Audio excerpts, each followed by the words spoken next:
From Ewing School to Amity, some of the prettiest parts of the ride. It's pretty flat, hills on every side.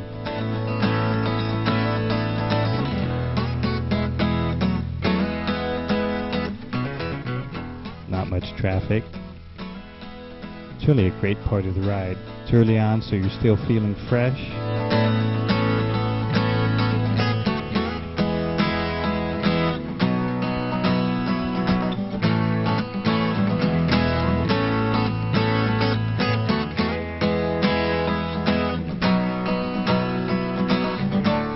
From Amity to Grand Ronde, you're out of the hills and the road becomes very flat.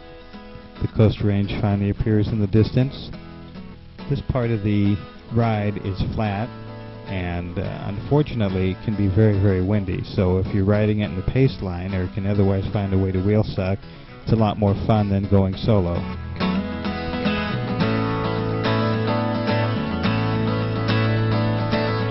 Amity to Grand Ronde, really pretty part of the ride. Again, fairly flat.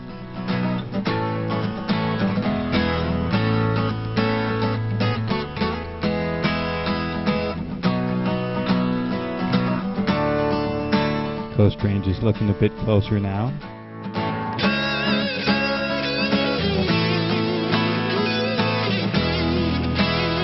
From Sheridan to Grand Ronde, this is not the prettiest part of the ride.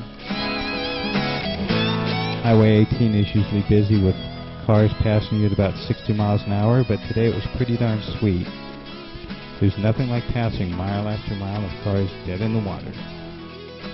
By Grand Ronde, you're pretty much ready for the ride to be over. You know you've got one last climb, about 400 feet of climbing, but it's a pretty easy climb. It's more of a false flat than a climb. But don't be fooled. You keep thinking you're at the top, ready for the giant descent to the coast.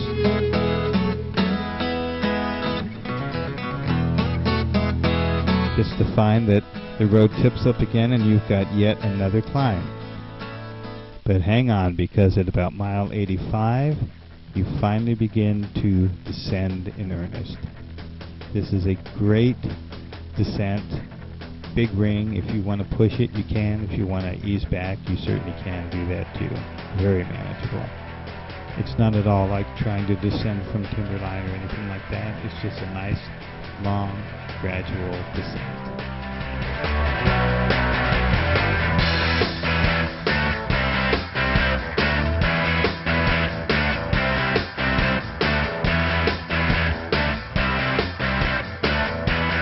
Finally, a left turn onto Little Nestucca River Road. This road isn't really a descent, it's more like a false flat. It's pretty easy, you can carry a lot of speed.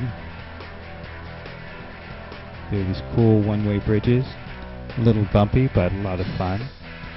By this time in the ride, everything seems right. You're close to home. Logically, it should be downhill the rest of the way. You've passed the crest of the Coast Range, but one last hill, Heartbreak Hill. It's only about 100 feet of climbing, but coming as it is towards the end of the ride, I've seen people walk it, I've seen people crying along the side of the road. It may be a small hill, but if you're not ready for it, it can be completely demoralizing. We're out of the saddle now, pushing it along. Yeah. This guy passes me like I'm standing still, but he's not carrying a full 8 ounces of camera equipment like I am. A little more push.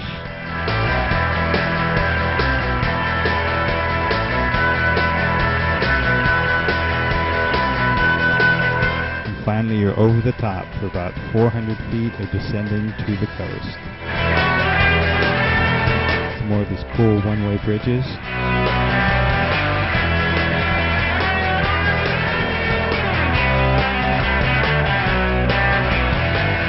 And the descent continues.